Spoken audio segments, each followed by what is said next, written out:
The Critical Hit podcast contains foul language, sexual subjects, and other things that are inappropriate for children. Content warnings can be found in the episode description. This is my real. Yeah, just do one at the start of every one of these and just keep it. Make a little. I was thinking about it. Yeah, I'm just saying, hey, keep it personal until it's not. Keep it personal until it's not. That's like a little bit of a toxic thing. It like kind of feels toxic.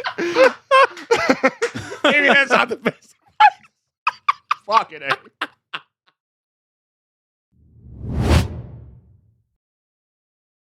Hello, world, and welcome back to Critical Hit Foul Mouth Podcast. What? What? Nothing. I was just interrupting you. Whoa.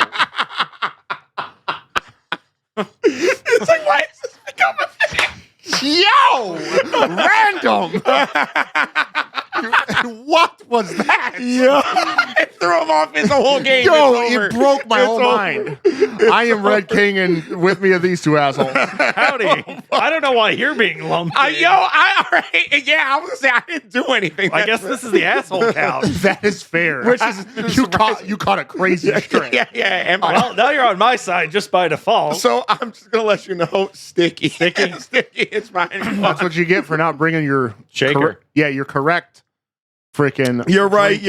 Beverage container. Anywho, tonight we're doing some tabletop as our fabulous subject, and we will, of course. What are you doing? You got a message on your phone. Of course I do.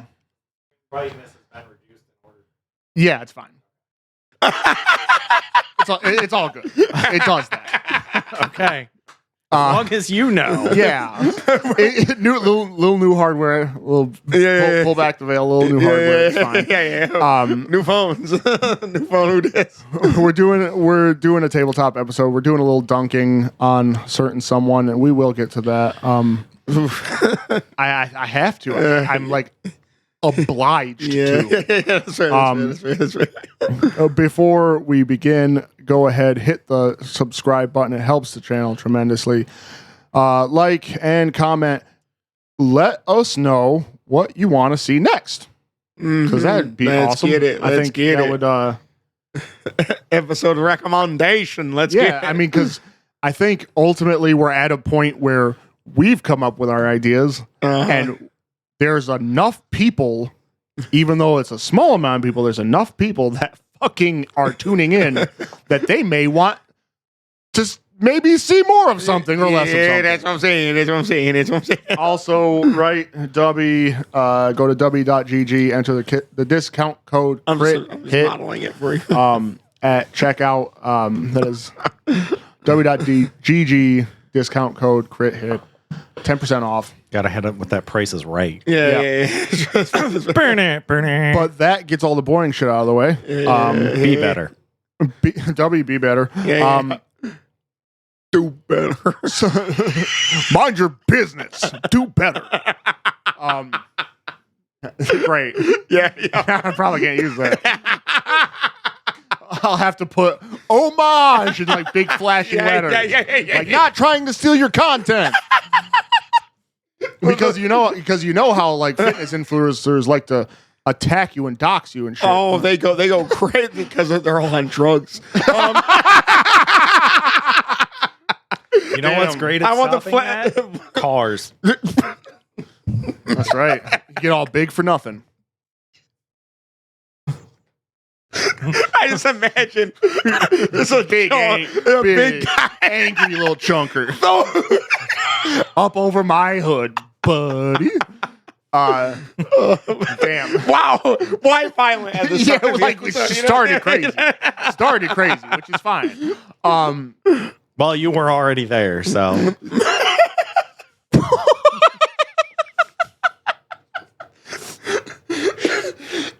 Yeah. I'm hurting. Damn. So you ended a campaign. I did. So you put an end to something. I started something new. So let's go with you. Okay, what do you want me to talk about? How did it go? Nobody died. Is that a good thing or a bad thing? I think it's a good thing. thing. when, you, Okay. when you get that far, I don't know. I think I would be like To crying be fair, territory. so the end of the campaign was basically just Probably. a fucking boss rush against 4 different gods. I like that. So you got to up the stakes. It's not just killing one now. now they all got to go. Right? Because like you will eventually kill a god when you play tabletop games. But that's passe. We've already done that. Yeah, no, that's a little too Before. late. And just to clarify, this is in Daggerheart. Correct. This was a Daggerheart campaign. Yeah, This wasn't so- Pathfinder, D&D, none of it. Yeah, just for the finer granular details. Brand for new viewers. system. Yeah, Runs smooth as butter. Yeah, you've sung the praises quite a bit on this channel of ours. And you know what? Fair is fair. We gotta try it. We gotta try it. I do want to get on and like Just gotta mix it up. Do a little I something. think, you know, gotta shake, bro. pulling back the veil, of course, again, I am trying to expand. There's a corner of shit out of the shot that I am going to empty out. And that will give us a little bit more space to set our table. And I really want to do some tabletop content. I want to try to maybe entertain the idea of like adding another player, maybe. Yeah. Right? Three guys. That's like a nice minimum. I think 2 guys works, Yeah. but like, come on. We gotta try. We gotta try to get some numbers. Yep, Every other collective's got numbers. We gotta be up there with them. So the boss rush of 4 gods. Nobody died. Well, to be fair, in one of the fights, 2 characters did, but they were secondary characters. They weren't main party.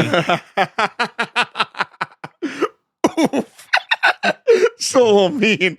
They're expendable. Their hair isn't the right color. It's like, because we all know, let's be honest, a lot of us are huge anime fans. So it's like all the main characters got all their different colors of the rainbow hair, and then that one's got brown hair. You know who's going to die. You know who's fixing to get punched. Well, considering that another god that didn't like one of the other gods exploded out of the one character's death action. Because the one... So it went xenomorph? I kind of. One of the players was... So I'd been running 2 characters the whole campaign. And I swapped in and out. But the one guy wanted to try playing a second character, and he wanted to try out Warlock.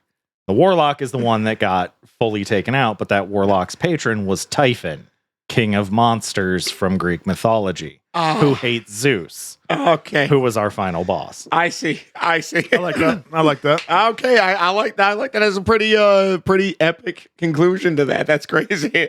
Like to just a demon or rather a god explodes out of you as you die. It's like that's crazy.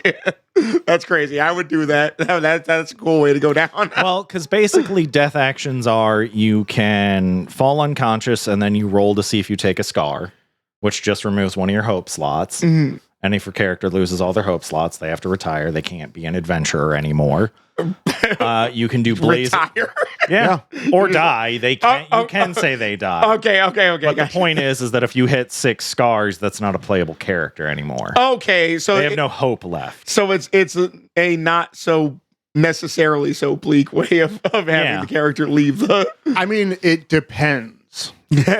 Is your group a close-knit group who wants to all take down the BBEG because they all share a horrible thing that happened? Like stopping your adventure and having to leave? Like I simply can't. Like, go I'm on. just going to stay here in this village. I can't physically go on. I might cry at the table. Physically or mentally, you can't go on. I think the narrative flair to that is really nice, but That's pretty cool. Continue the death actions. So there's Blaze of Glory. You just choose, I'm fine with my character dying. You and the GM work together to come up with a critical success that your character gets to do. Right. It's a right. guaranteed critical success. Or you can gamble. You roll your hope and your fear die, your 2d12. If your hope die is higher, you're back up immediately. And I believe you heal the amount of hit points that are on your hope die, or it's the difference between your hope and fear. Yep. Good Lord. So you're right back in the fight. But if your fear is higher, you just die. So I ain't done yet. as a Daggerheart life hack, going out with a blaze of glory, if it is a critical success every time, make sure you grab somebody and try to run towards a cliff. That's kind of It's grimy. like, Like, I'm gonna grab him and run off a cliff. You and I are going together. Like, I'm gonna end the boss fight like within 15 minutes. could you imagine every GM thereafter is like, oh, by the way, he chops off your legs just so that you can't run off. He has wings. Yeah, his wings. He either chops off your legs or has wings. But it's a critical success. Can't I stump it? Can't I stop it? Can't I stop? Just slug his ass. One arm on his leg, the other arm grabbing dirt. Snail trail across the ground. And then off the cliff. That's horrible, dude. Oh my gosh. Wow. But, yeah, we spent quite a bit of time going over character epilogues and stuff like that. I can't wrap wait up. to get to the end of my campaign. I want to hear some character epilogues. It's slowed down a little bit. So I did. You finished something. I started something. 1.5 things. The one thing was I stuck some feet to the bottom of an old TV and I used it as a battle map. This was actually quite cool.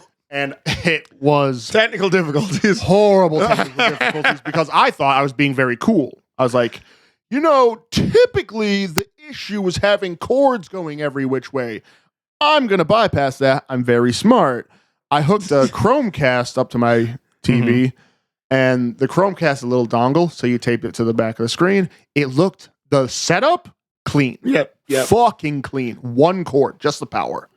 I was feeling myself. I did not test it prior to doing this. The funny thing about Chromecasts is they go into sleep mode after about 5 minutes. So I was having to repeatedly wake it up from sleep and recast the fucking image to the screen. And I tell you, there is nothing that gets older than that. And also, Our lovely table. everybody at the table, because Google does these images as a screensaver, so it's like suddenly it's a picture of the ocean and suddenly it's a mountain, and everybody, every time it happened, had, oh my gosh, now we're in the ocean. It didn't get old. It didn't get old. Yes, as your dead eyes say to the screen. It didn't get old. It didn't get old at all. Imagine having more flashbacks. And then the half a thing that I did, which isn't really much of a step, but I cold opened the fuck out of my table. Yeah. I did one of the campaign 4 style cold opens, and I killed an NPC that they were hanging out with the previous session. During a cold open, it was actually pretty cool. Yeah. Storytelling wise. Yeah, I buried the lead a little bit on it, and it worked pretty good. Because my table composition has somebody who has to leave at like 9 o'clock, and I usually get home at like 6. So, and then we start at like 7. Right, so it's like 2 hours, which is not an optimal amount of time to play. You really want about 4. Yeah, you really want at minimum 3. So we're really in a very deep deficit of time. So I had the cold open kind of worked. Yeah. I think it went okay. A lot of fun to have with. I'm still doing Pathfinder 2nd Edition. A lot of fun to have with that. One of our players ran one of the newer classes, correct? Yes, the Guardian. Yeah, the Guardian. Ooh, how was Guardian? I liked it. I'll be honest, it played really well. It was, yeah. It had some moves that Denial of. Was it G? No. B. Yes. Yep. A lot of denial of movement, a lot of like just blocking shit and defending people. Utilizing like classics from the Pathfinder feats. Just like now realizing what the letters were about. Yeah. You're dumb as fuck. Well, those were my two primary suspects at the table. Yeah. I was like, Talk G. Absolutely. Absolutely. Look, if you need alcohol, he's your guy. yeah, that's true. That's true. Fair. Top G. Top G. He's now top G for that reason. So Top shelf G. Right. That's kind of a cool. That is. I'm not gonna lie. Hold up. Top Hold shelf up. G is cool. You're gonna have to censor that because we're that might be a new part of the channel. If you're a tier 3 Patreon subscriber, you're a top shelf G. Yeah. That's cool as fuck. So, Guardian utilizes some of like the classic feats like shield block and like reactive shield, and just is able to use them more freely. Yeah. Which I don't know, absorbs a lot of damage. I was able to like really get some fireballs out and just like blast living shit out of people, and it felt a little less than guilty. Yeah. I will be honest. The fight itself was actually really cool. Yeah, it was really good. Well, like how it played out was cool. All the players kind of felt like they were like a little bit more locked in, because like there is sometimes I love our table. There are sometimes we're not exactly keyed in. Yeah, but the starting move of our rogue was actually quite cool. Yep. So I'm like, yeah. Like, hey, you're into your sheet. Nice. Yeah. Stepping through some portals, doing a little bit of a shadowy teleport. That was kind of cool. I mean, the final fight for my campaign was my bard piloting his airship. Damn. I like that. Everyone fought on it. And we were fighting Zeus as a dragon. You know what, though? I shouldn't play into this, but you know what you should have did? You should have had him standing like on the front of the ship, just jamming. Like, you know what I mean? To pilot. Remember, well, I know, but like I don't know, flavor it or something. Magic from his tunes or driving the mage handing. Yeah, something like that. Mage hand, something like that. That spell. It should have been him to have that spell. What was whatever? What was that one guy's name from Stranger Things? Eddie something. Oh, I do know what you're talking about. Yeah. Where he plays Metallica. Yeah. Like. The thing is, I'm not a Stranger Things fan. That was a great scene. Yeah. I'm like, that was. Yeah. That made that series. Yeah. I was like, ooh. That made the literal series. Yeah. I was like, that's what I'm saying. That could be a cool scene. It's just funny you're talking about that, because my rogue, as their 10th level ability, because we got, after the third boss, we got to go from 8th to 10th level. So we just got to fully level up, get to experience everything. We set aside a day to level up and pick out powers and everything. I took Eclipse. So I just made it dark out, and enemies have disadvantage. Your entire party can see in the dark and has advantage. Oh, that's such a beautiful move. That's awesome. That's a beautiful move. That's awesome. A big boomy move right there. The Druid took Tempest and then Falling Sky, because you can actually spend a level up ability point to get an extra domain card of a certain level. Yeah. So that player used one of those 2 level 10 points in that ability slot, and we were just throwing 10th level abilities out. Oh my god, feels good, man. That's always when you get to that point. Well, it was great because, so I had a Seraph, which is basically the cleric, and then my one buddy was playing Brawler, which is one of the new classes that's coming out with the expansion. Right. Which I would like to talk about at some point, but we have other stuff to cover first. But the Valor domain has a 10th level ability that's Unbreakable Armor or something, like Unyielding Armor. Okay. Anytime you would mark an armor slot, roll a number of d6s equal to your proficiency, which determines how much damage dice you roll. And if any of them come up a 6, you don't mark the armor slot, and you just still get to reduce the damage. That's cool. I like that's that. Tanky. That's. I feel like that's something good I would and play. tanky. I would play something like that. I feel like that sounds up my alley, to be honest. So in addition to playing some Pathfinder, I tried a new system. Mhm. I tried it with the kids. I tried Shadow Dark, right? Okay. And I printed out some pre-configured character sheets. Yep. And I ran them as is. He's taking this Full- crazy. I'm sorry. It's like It's because you're so sweaty. no, I'm not. I swear I'm not. You got sweaty hands. Look Believe at it you, or not. fucking sweaty. Believe it or not, We but can right. see on your forehead that you are not perspiring. It's okay. Yeah. We know when you are. Yeah, me too. Oh, me too. You sweaty bastard. Damn. Sorry. Anyways. Anyway, Shadow Dart pre-configured. So I played it full rules. I didn't take anything and dumb it down or simplify it. And it turned out good. Did you get a TPK? Very close. The thing about that game is little fuck ups turn into tremendous amounts of damage. Yeah. Mm. So like, I'm trying to keep it like regular. I'm like, you guys are walking through a dark forest.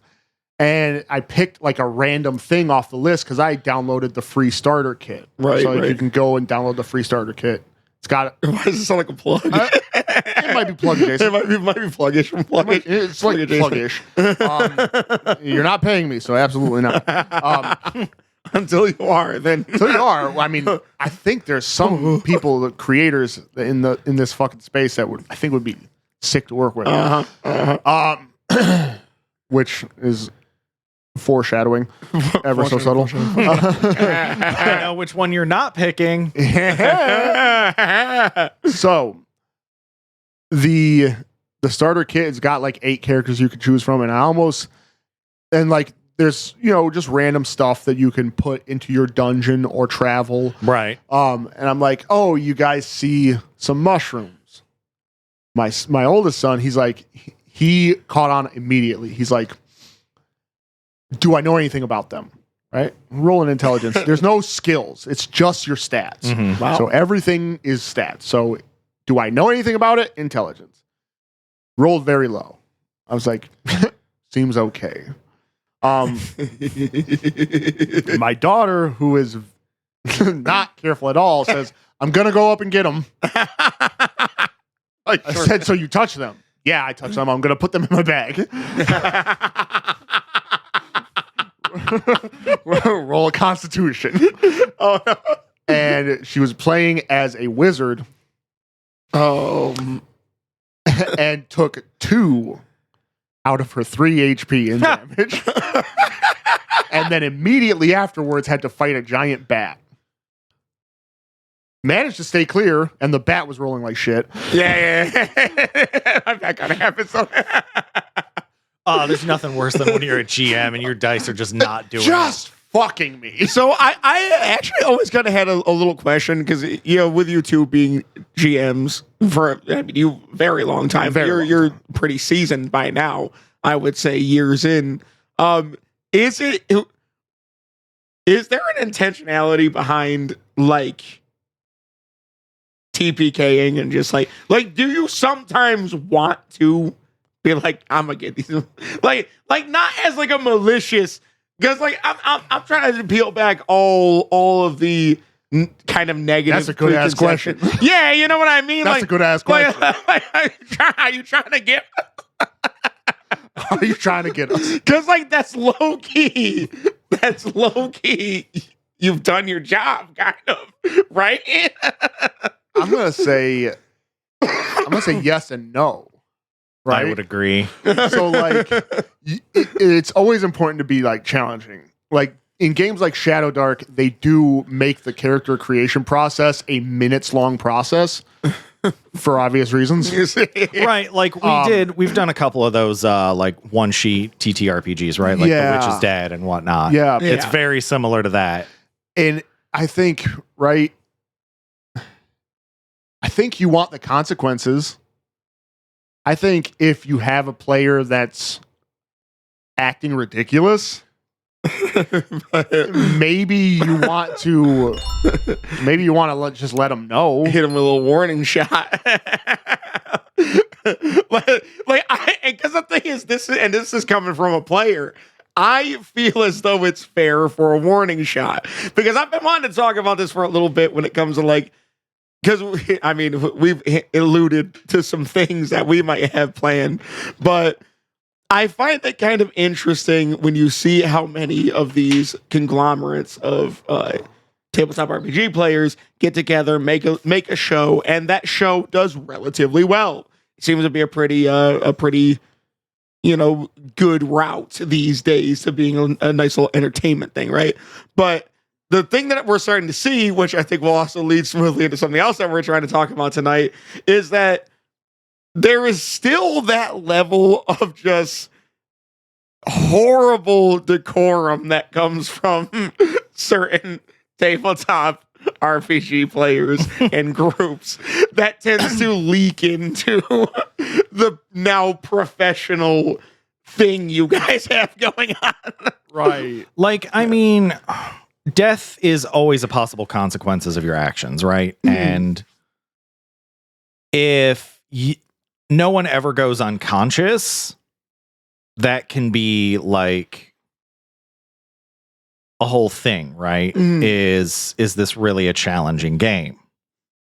And I personally I'm not necessarily going to try and kill a party member in like, the minion fight. But in a boss fight, I've certainly taken characters down and the entire party has to come up with something to do. Yeah. And I think that's fair. And I also think that like little wing every once in a while. Yeah. Wing them every once in a while. If they're acting up. But like the crazy thing is, what happens if it happens? What happens if either by lack of taking the situation seriously from the players, or maybe I overdo a challenge? What happens if all of them die? Mm. And I don't think, depending on the game that I'm playing, I don't think I'm gonna like let that happen. Because that's Like I wouldn't create like the Deus Ex Machina guy to just show up and stop the fight. Mm.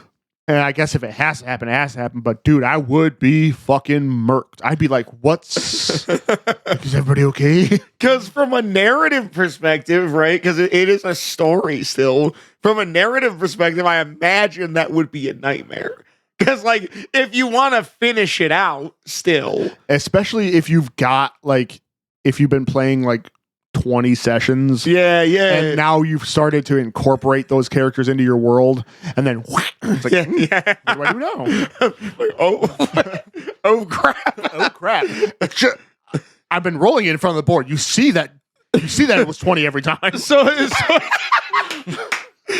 would you guys as GMs, would you be like, that's the end of the story, world dies, or would you be like trying to pick it back up with some re-rolls and randos? No, I think you have to open it up to the table. Yeah. You got to ask the table, do you guys want to try and continue this story with everyone that has died? That's fair. Do you even have a backup character idea? That's the first thing.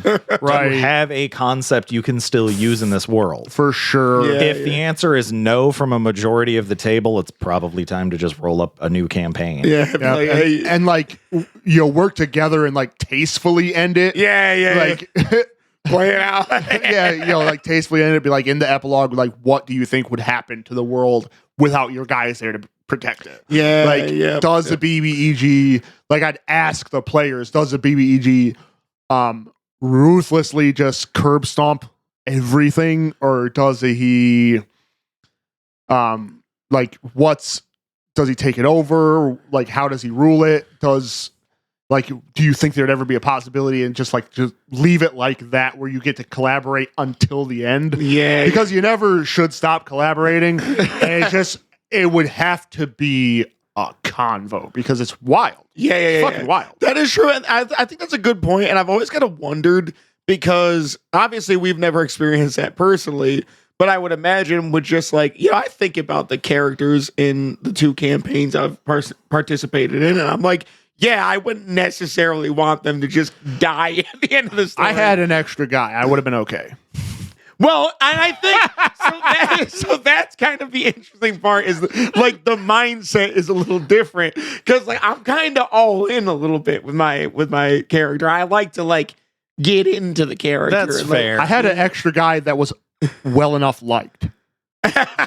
Xerxes was definitely an interesting. That's a good point. That's a good point. Yeah, he was. See, I didn't want to risk. I liked playing, But like, you guys remember that fight where it was like Aleander was going to step out, and I was using one of my other characters, and I knocked him unconscious, and the whole party freaked the fuck out. Yo, I lost it. I was like, oh, and you were the only other one in the room. Yep. Yeah, I was ready to get into it. And you try to be respectful because like when you're sitting at the table, you're not trying to metagame, and if your character's not in the room, you don't want to be like too into it. But I couldn't help it. I was like, oh.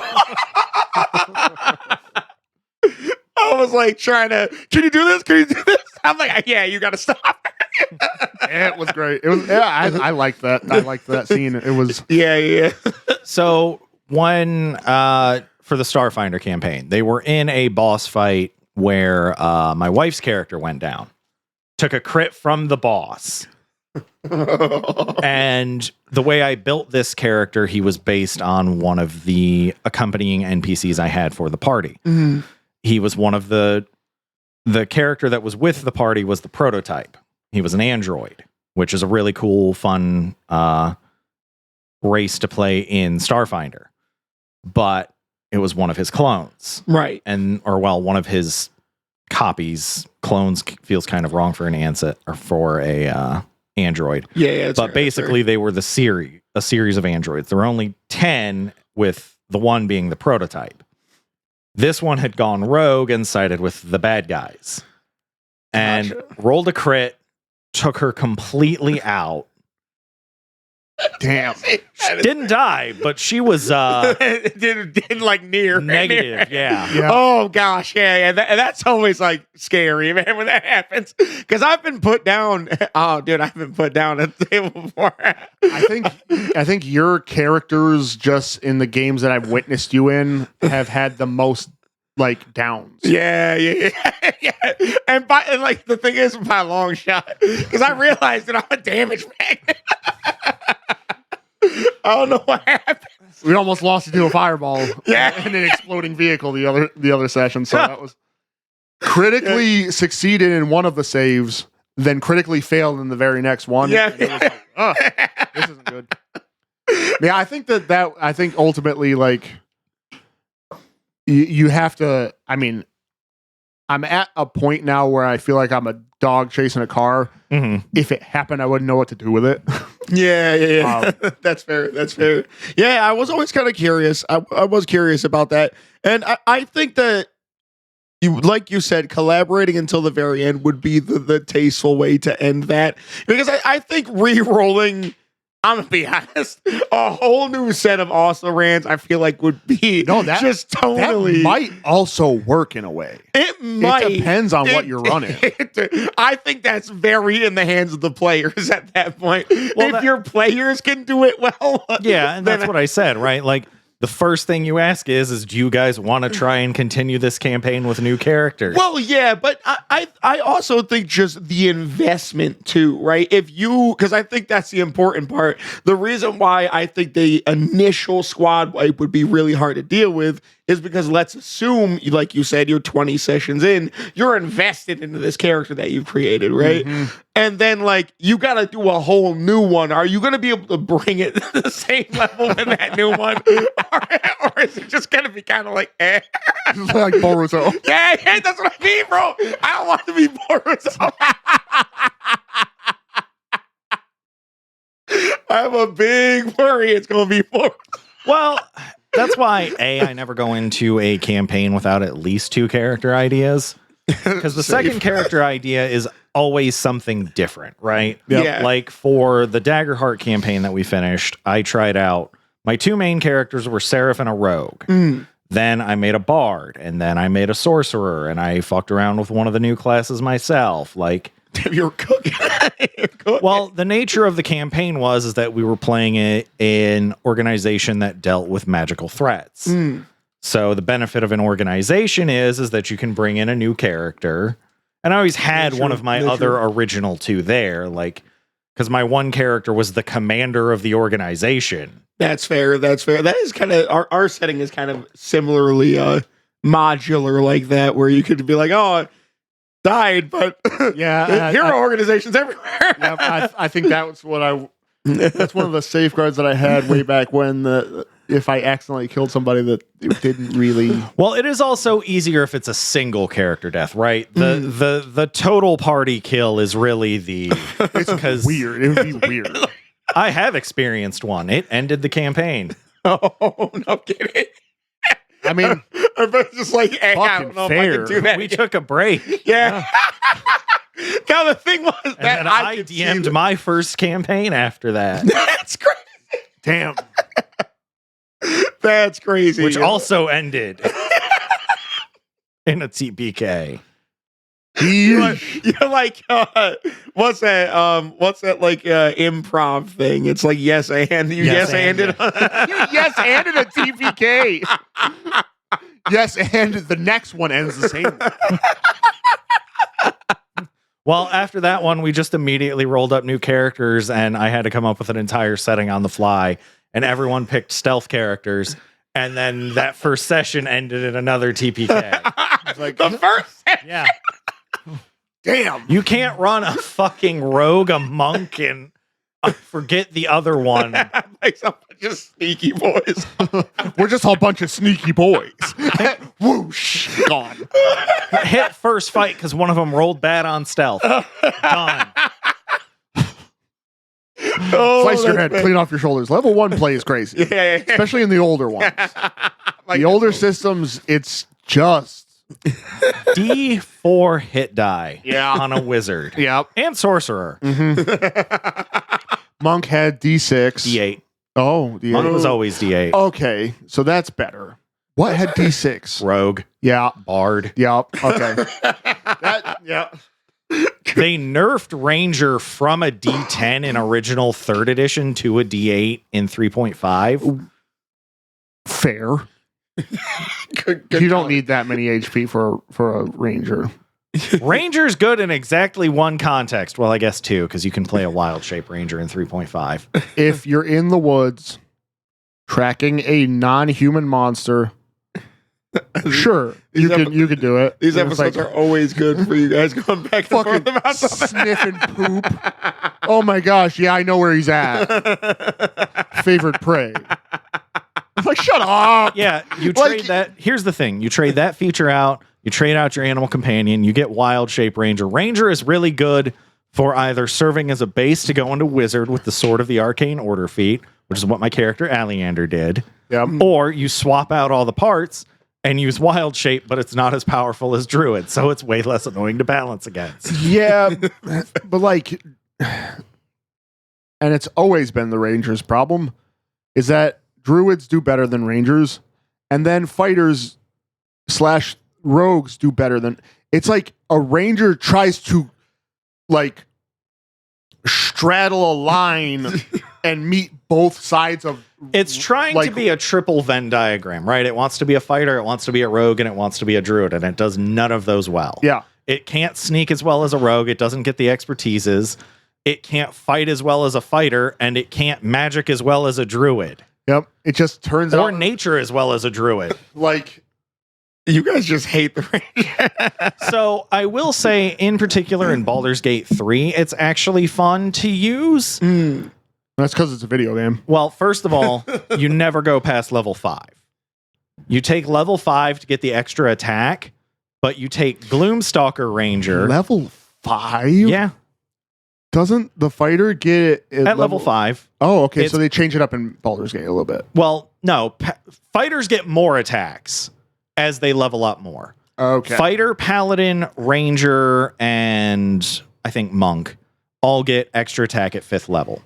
Swords of the Call, Hexblade Warlock, Pact of the Blade, and then like Swords of Valor or College of Valor and College of Swords bards get it at 6th level. But the idea is that you're used to 3.5, where everybody that has full BAB gets that extra attack at 6th level. Yes. I do like that change in 5e. Once you get it, it's just a part of your attack action. You can just take 2 attacks without needing a full round action. It is also occurring to me that you're talking about Baldur's Gate and not Baldur's Gate 3. I'm talking about 3. Okay. You guys. I am specifically. This happens in every tabletop episode. There is a back and forth between you two that is just abbreviations and numbers and classes. And I'm just like, yeah, that too. Well, the reason Gloomstalker Ranger is good is A, if you have a character that doesn't have dark vision, they now get it, and they get superior dark vision. You can pick up a really cool skill proficiency that you wouldn't normally get, or heavy armor proficiency, and not suck at sneaking in it. But 5th level, you get the extra attack. Then you immediately at level 6 kick over into rogue. That's a fair fucking play. You know what's interesting is I'm actually 15th level with my character in our campaign, and there's not even low light vision, just standard vision. I have you an elf? Yeah. Native. No, not with this one. Not with that one. I do not. I think it's Whisper Elf. Whisper. Oh, you chose the fast boy. Yeah, yep. Super fast, but nothing. Super fast and listening. Yep. Not Did so you much. not buy like goggles of night vision? I do have night vision goggles, but it was like because the character you remember, he's a sniper. So I was like, oh, he's like kitted out. All of his stuff comes from like equipment. You know what I mean? Yep. Instead of, he's got magic, but he's not going to like, see in the dark when he could just put on night vision goggles. Fucking, so like Shadow Dark, no characters have dark vision, and all monsters have dark vision. Terrifying. Yeah. A little terrifying. And like the torch lasts 60 in-game minutes. Or like real world minutes. 60 real world minutes? Yep. So you say I light a torch and we start a damn timer? Yeah. Yep. Kind of cool, actually. Yep. And so you know what?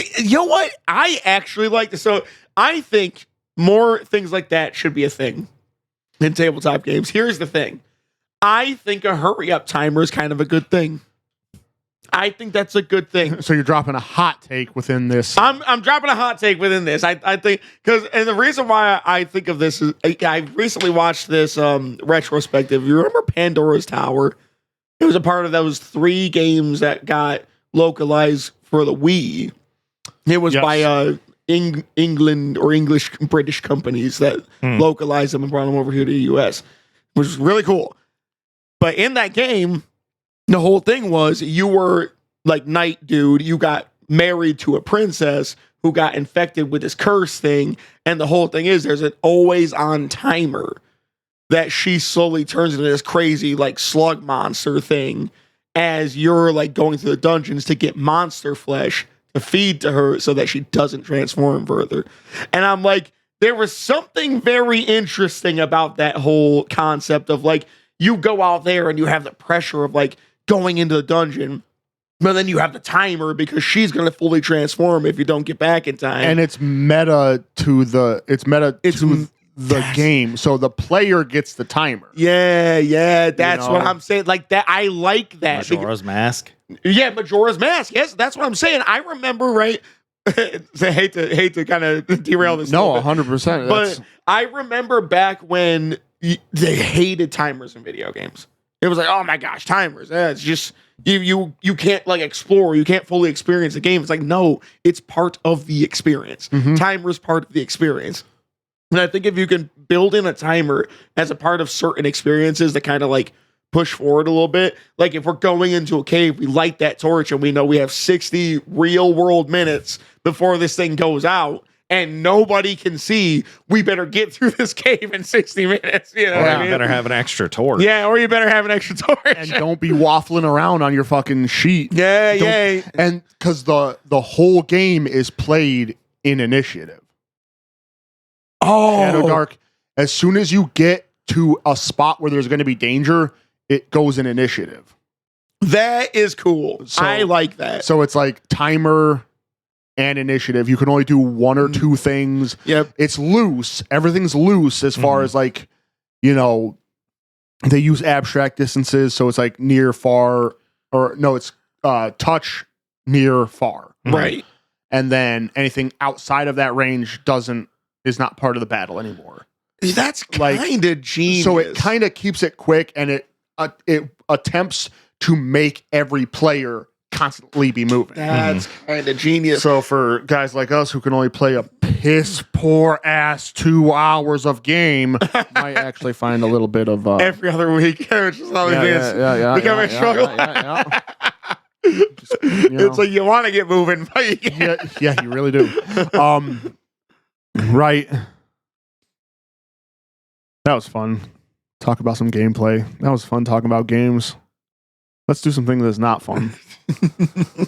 Let's talk a little bit about controversy because, right, this space is weirdly enough, oops, all controversy type of territory. Yeah. It can be, certainly. No, it really is. It's the most dramatic fucking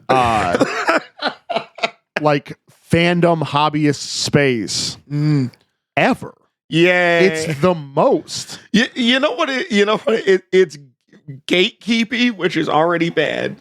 Then you have people who get into it and they kind of use it as a I'm kind of living vicariously through my character. So like a lot of people using it as like I'm using it to air out some baggage, like and my stuff like baggage. that. I'm using it as therapy, and I'm making everybody subject to it. It becomes a little much sometimes. The controversy becomes a little much. So, and like this is a story This is a story all about how Damn it. I hate that. My dice turned rolled upside along down. and went to jail.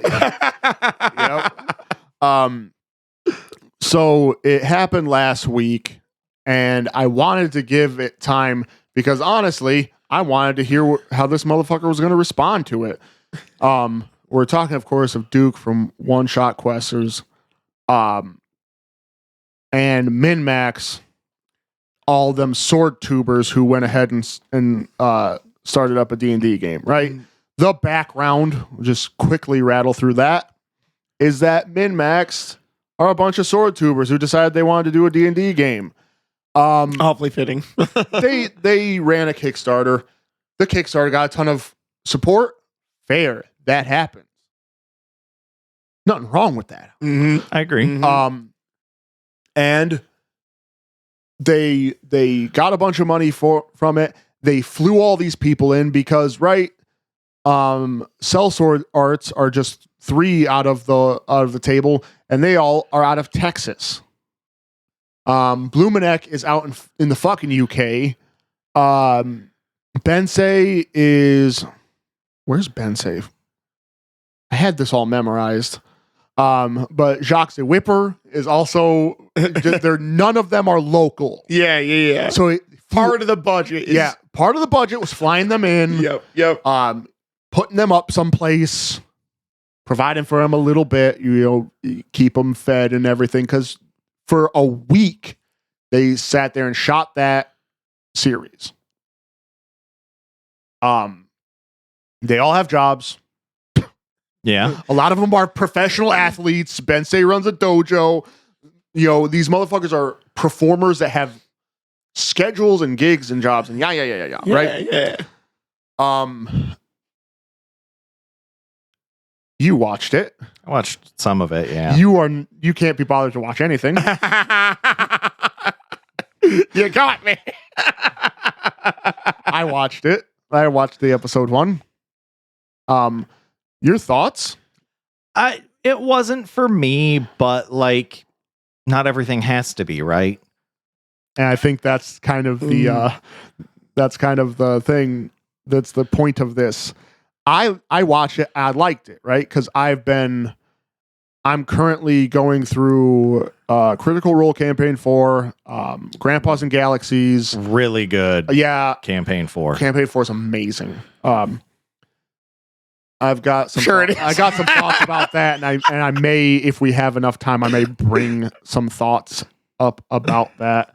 I'm sure it's amazing. Grandpas and Galaxies has been a lot of fun. That's the Dungeons and Daddies Fourth season. Yeah, fourth season. We don't talk about season 2. We really don't. We really don't. That's a blemish upon the fucking series. Sad. The fact that they're all really good at being old people. They are all old people. No, but like I like it. it's the way that they go about these droning nowhere fucking conversations and tangents. Like it seems weird in some of the other campaigns that Dungeons and Daddies were doing because they're all meant to be like young people and but like for some reason their brand of comedy fucking nails it as old people. I don't know if that's so entertaining to listen to. I don't know if that's an insult. Can I just say Sweet Hawaiian Bread makes a fantastic grilled cheese sandwich? Oh, What? I yeah. had for dinner. Yep. Good golly, that sounds delicious. Or like if you take a sandwich, all the sandwich meats, and you chop them up and you mix it all with dressing. It's you've gone and distract me. We're talking about Right? we're talking about food, right? Right? You fucking completely derailed me. Just like you did in the beginning of this episode. You're welcome. Well, it's because I had a burp and I got reminded of my delicious dinner. Derailment. That's the derailment. What type of thought? Anyways. So, right, I think that it was vibes. I think Min-Max was vibes. It felt a little bit closer to a home game than perhaps some of the higher production value games, right? The sound quality was not very good, but I remember our first time getting on the fucking cast. Yeah. It was just quiet and wasn't balanced correctly, whatever. Yeah. But I think overall, out of 10, probably give it like a 6 or a 7. Fine, passable. I've watched worse. That's fair. Like, why in a community now, the tabletop gaming community, one of the things that they claim, not 100% sure if it's true, is that it's a very welcoming, very, very open community. Unless you're trying to get down to some weird shit. Hey, you want to get freaky? Yeah, we're wide open. But there are tables for that. Doing it on the table.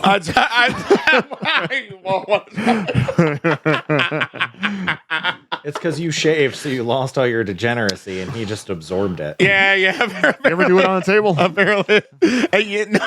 Not that I'm Why gonna did reveal. you just say? Why did you pose that question? Like a feral animal. And then he wiped his mouth after too. Yo, Like, the optics on that crazy. What just happened, dude? I can't. My bad. said, you look like a 12-year-old now, so he's just No, you know what? I've looked like a very awkward mix of Robert Downey Jr. and Dane Cook.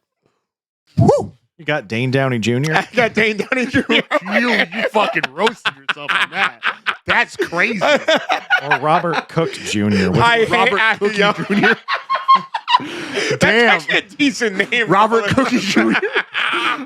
Robbie Cookie Jr. I'm Robbie Cookie J. I can't, bro. I see Jay, get down here right now. Anywho, I can get back on track. I know I can. I'm sorry. You tabled yourself. Right? I didn't table myself. Dude, I'm what the fuck is wrong? But the only thing that you have to do as a channel that has almost 1 million subs, the only thing you have to do is not ass out. Whole playbook of shit that you can do. All you got to do is avoid assing out. It shouldn't be hard. And then we got fucking Duke from One Shot Questers, cheeks akimbo, fucking like a baboon. Yeah. Just for no reason. he overstepped his boundaries really bad by aggressively. yeah, it was and weird. it's like and admit it because he's like I was a nice guy. I've always been a nice guy, and dead ass. Which is not, his image has been nice guy. but that's not never a good thing to say. Yeah, when you're like, Yeah. milady. Yeah. Like, it's just not, never call yourself a nice guy. Yeah. But he was a wholesome creator. You know, he went through that weird wife. Yeah. He went through that wife guy phase Yeah. where he was putting his wife on all the episodes when she was like super duper pregnant. Just you wait. Critical hit the next season of Critical. Nah, hell no. Hell no. No wives allowed. Fuck that noise. I'll say that 10 toes. Only two of us have wives anyway, so Yeah, Yeah, I'm never gonna it'd be have a wife. really It's like, never gonna happen. It's never. fucking try harder. Get the charisma checks up. No, I'm running the streets, buddy. you need to be running tables. Right? So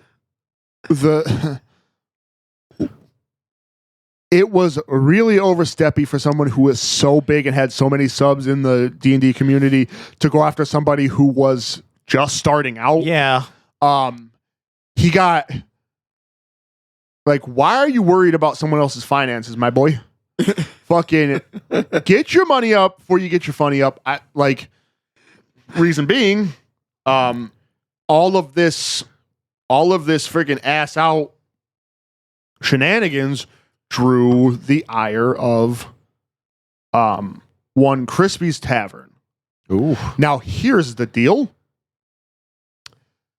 I saw, so like me and my wife were going through the comments, because the comments are fucking hot, bro. Always. I've never been so entertained. Yeah. It's just like a buffet. It's really good. And I'm looking and I was like, no way. It fucking shocked me. I was shook. Crispy's Tavern posted a comment on Duke's video. Said that's a really weird way to put a job to put an application out. I was like, what? That means they're gonna do it. And I'm making a very important point to say they for Crispy, because if Crispy's one of those people that if you offend them, next thing you know, there are two people that if they come after you, you're cooked. One is Moist Critical. Yep. If you see him at that quarter angle, Oh my gosh. Yo, that's the death thing. you understand, pack it up. That's the last If thing you'll you ever see. if Crispy's Tavern comes after you, it's same caliber. Pack it up. Fucking when I saw that shit, I fucking lost my mind. And then Saturday, the video came out. Oh, no. I watched the whole thing. Couldn't even. It was Friday, but I couldn't watch it Friday, but I watched it fucking morning. Yeah. And like all of the stuff that was covered in that video, One Shot tried to do a streaming service like Beacon. He ain't big enough for that. Well, Furthermore, let's chill with the streaming services. I mean, Beacon's $5. I was thinking about trying it. Come on. I don't know. I was thinking Come about trying on. it. That's too granular. I was thinking about trying Beacon and getting on the fucking Dungeons and Days Patreon. Why don't they just sign a deal with any one of these streaming services Because on their thing? it's because they want to. Because they want creative freedom. You don't get creative freedom if you don't have your own shit. That's fair, That's but I don't want to pay for truth. 700 streaming services. Just put on for a few months. Just watch the content. Wait. What? Wait, maybe not so much you, but weren't you the one talking all that shit about the streaming models? And you think that that's all right? So Yeah, they're good enough creators. here's the thing. Are you fucking high? You are correct. I don't want 25,000 streaming services. But if I go, this is Critical Role's thing, right? I know what Critical Role produces. If I want to interact with that table more, I'm willing to consider an individual streaming service in that place, right?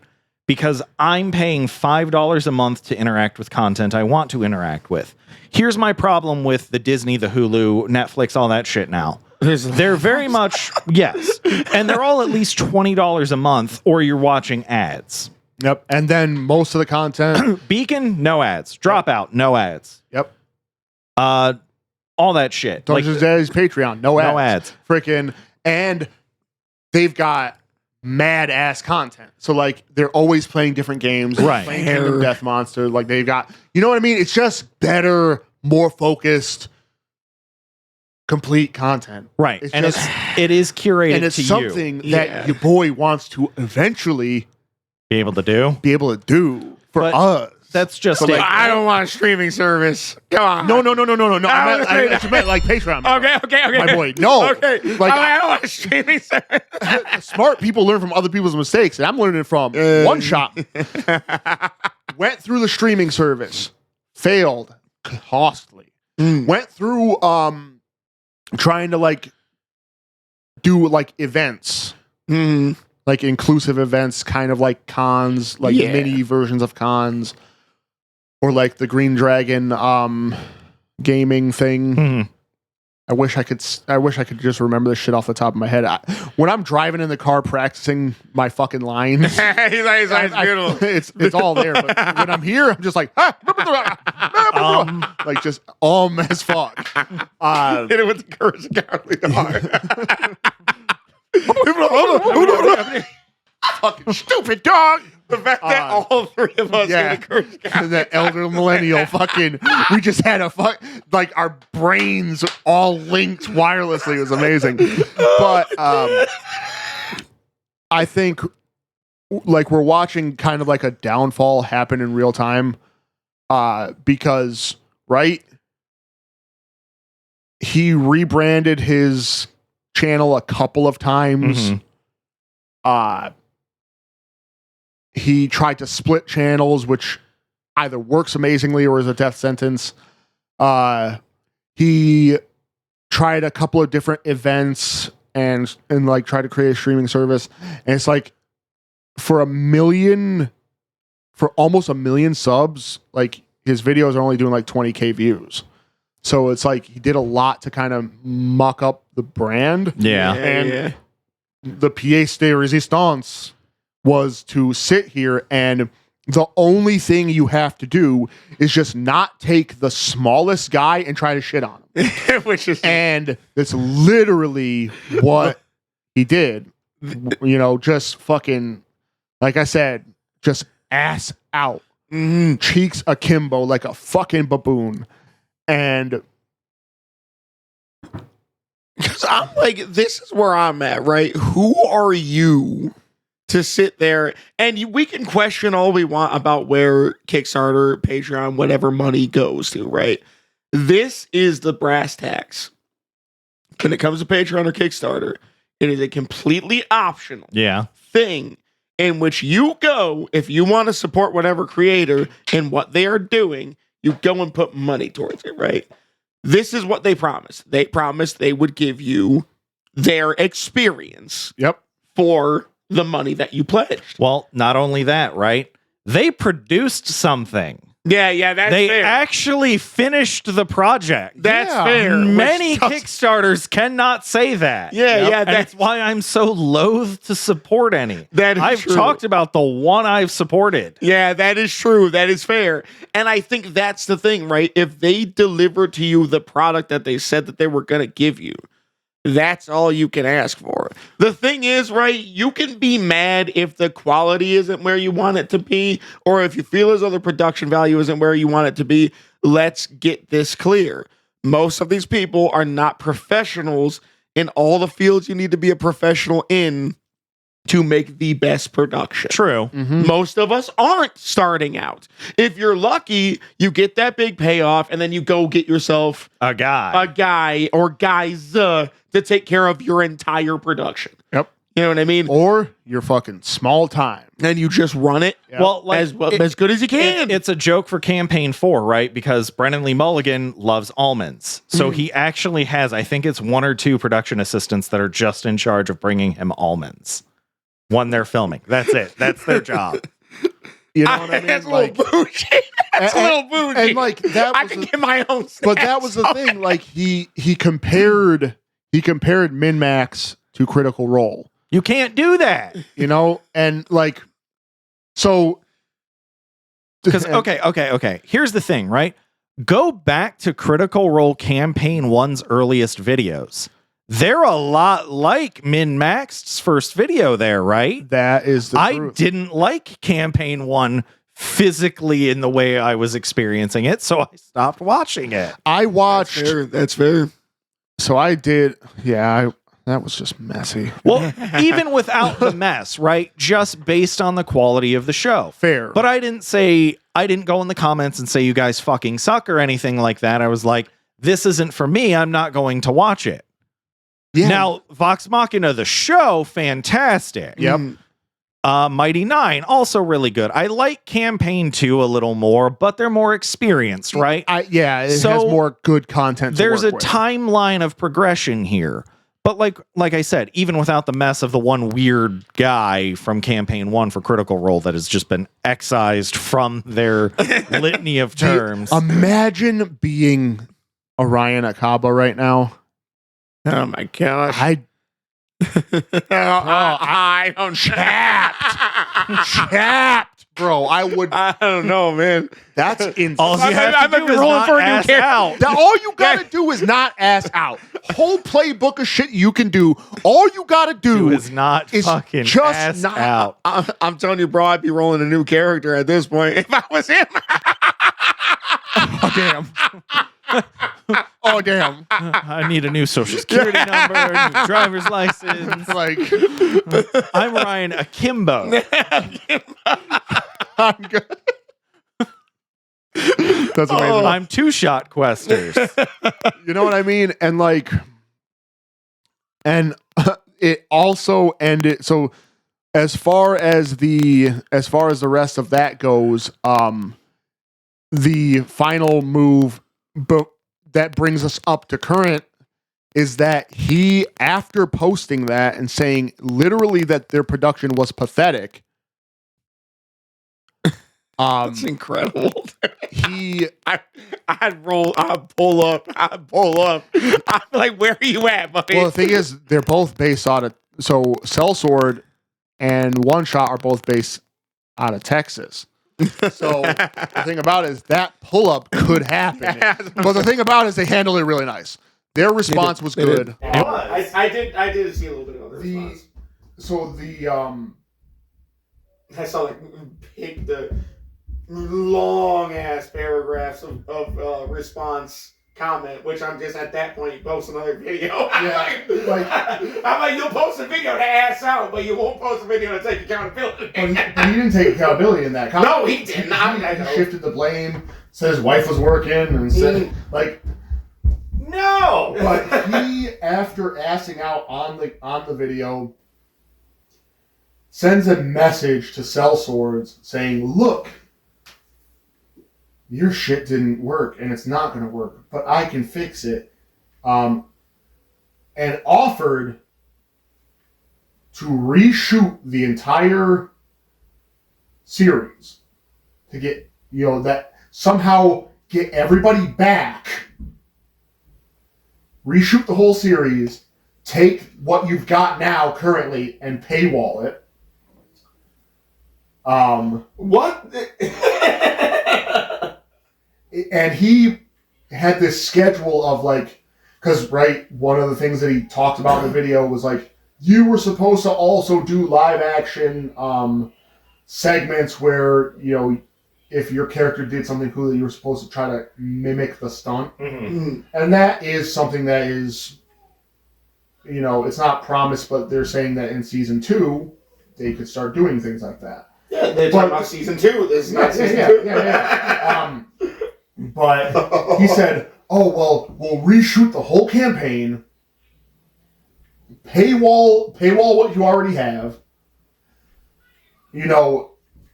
He said a couple of days to reshoot, a day for choreography, a day for doing all of the stunts based off of the campaign. And also, I've got extra rooms at my house, so you guys could stay there. you wouldn't have to get a hotel. I was like, this is like, it's the weirdest. Why is it not like that motherfucker gonna lock the doors? And the thing is, and you know, obviously, I'm getting all of this from the Crispy Tavern video. Shout out Crispy Tavern. And I'll link that video in the description. But like, hearing all this was fucking butters. Yeah. So, okay, my other problem with that is that part of the fun of you can't reshoot a campaign. No, you can't. It's not a movie. What are you gonna do? A do-over? Right. That defeats the entire purpose. Yes. If I roll a fucking critical failure, you got to live with that. Yeah. That only happens theoretically once. If it happened again. Listen, nothing sucks more than when you're rolling with advantage and it's 2 1s. It's happened. Yeah, I'm with you. But you can't recapture that because now you're manipulating the dice rolls. The player's reaction to the roll and even the GM is the most important part of this interface, right? And the player's reaction to the story. Right, the events. Yeah, because once you've heard the story once, you're not going to be able to sit there and be like, oh, so what was a surprise twist at one point? Now you're going to sit here and try to act surprised? What are we doing? Right, and we know they're not professional actors. Yeah. That's not a knock. Neither are we. Yeah, no. But that's not what I was expecting from their first time D&D campaign. But now to reshoot the entire thing, you're expecting actors. Everyone in Critical Role probably could reshoot because guess what? They're all professional actors. Yes. And my other thing is, buddy, there's other people. Do your own thing then. Get your own group together and do your own thing then. Why are you sitting here trying to go after these guys so much? Like, it's a very weird, you know what would have been better is if he was like, hey, do you guys want to shoot the choreography and stuff? I'll cover that. Yeah, it's something. Do that part. You can't reshoot the campaign. Or if you're not a part of it, stop it. You don't understand how weird it would be if, now granted, for us being smaller creators, perhaps there's benefit to it, but you know how weird it would be if suddenly some random house was just like, hey, I also want to be a co-host on your podcast. If we could shoot from my house and da-da-da, and then next thing you know, we're 4 people, and it's just like, I don't even know who you are. And Steve. And Steve. I'm not going to and Steve you, brother. I'm not doing that. I think, and right, I wanted to give the whole thing time to develop. I was hoping that by the time we shot this episode, that he would have had another video or something out. Doesn't seem like that's the case. But I think craziness is like that. Yep. Where you hold it together for a certain point, and then all of a sudden you just crack. And well, do you think he's trying to disengage from it, and rather than apologize, he's just trying to hope it'll go away? So that's actually, not gonna lie, it's a way to deal with it. I'm not gonna lie. Nope.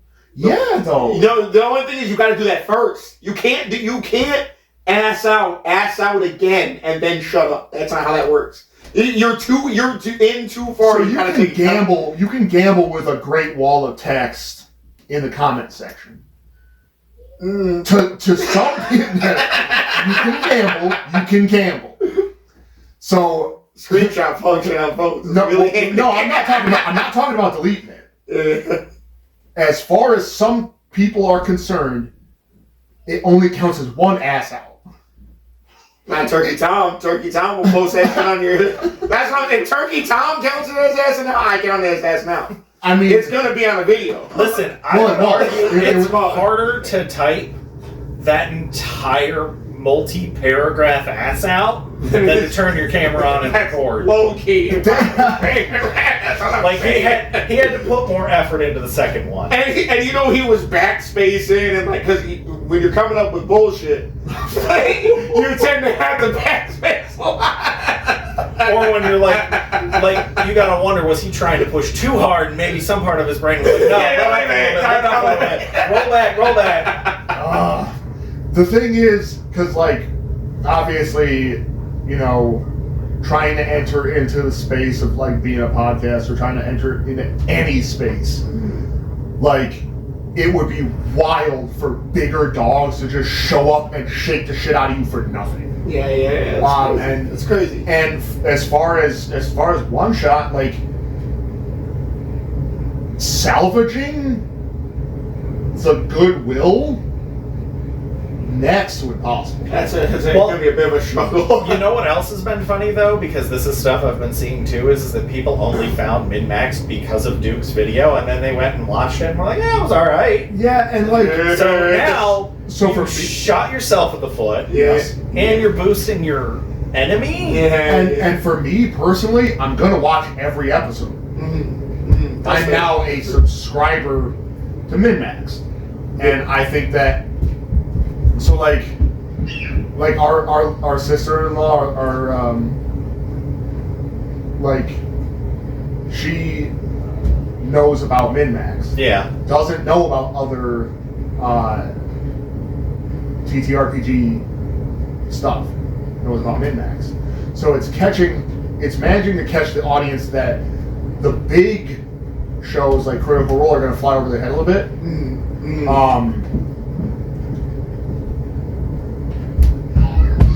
It's had the exact opposite effect. Oh yeah. And I think that It's going to drive people towards them, not away from them. And I do think that, like, not to kind of do a little examination of like the broader idea of what we were talking about a little bit earlier, when it comes to this community and how overbearing it tends to be sometimes. I think that is an example of that. Because the entitlement, and this is a very weird thing, entitlement is a thing that a lot of tabletop RPG players and or GMs seem to think that they have all around. Yeah. I'm entitled to be a part. You don't bother these people like if they didn't have you planned in it in the first place. Why are you hitting them up with a maybe? Hey, can I? And as soon as it's a no or whatever, or a lukewarm response, just be like, all right, you don't go. You're not invited, brother. And it's like, and you seem to think that you have a rightful place at their table, as it were. And somehow, it was just the wildest energy out of somebody who hasn't really Asked out. has not really asked out or made waves in any major way, and all of his stuff that he posts is at least a little entertaining. Right. It's wholesome. It's fun. Yeah, and like I remember we would watch him and his wife read RPG horror stories. It was like there was nothing that would have ever led me to think that would ever happen. Right. Like he did like an entire like review of like the D&D cookbook on his channel and had like a tournament of dishes. Yep. Yeah. I'm not gonna lie. I remember he built like a record tall dice tower. Yep. Yeah, that's right. I think it might have been enough for me to be like, I'm good. I'm good on him as a creator. I thought that I would kind of do it for drama's sake. Is I'm going to open up the YouTube app. Oh no. Oh no. And oh no. I'm going to, let's see if hopefully it doesn't open to a short. It almost did. It almost got me. But I'm gonna go to One Shot Questers, and I'm gonna unsubscribe. Oh, you're doing it. Oh, you're doing it live as a means to be very. What's the word? I also just did it. Yep. Beautiful. I'll have to. I'm currently my device. It says subscribed, and then I hit this and unsubscribe. It is done. He's done it, man. He's done it. We both did. And I think I'm not going to show you my personal YouTube, though. That's too much personal information. Right. I might have to blur that. But but it was Well, worth it was it. mostly just one-shot questers showing. So Right. It'd be crazy if all of a sudden somebody was like, zoom, enhance. What is this? What the fuck? But I think ultimately speaking, that goes to show you that when you act like a little murder hobo, sometimes there are consequences. Sometimes you lose your whole fucking character.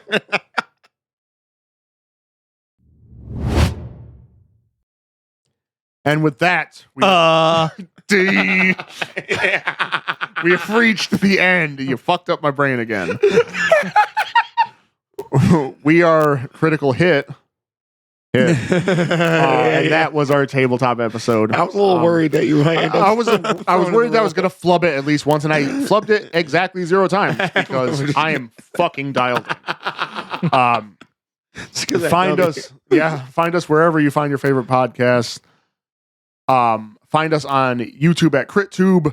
You won't be able to find us on X because we're leaving X. For reasons of you can't charge people money to make unsolicited fucking non-consensual.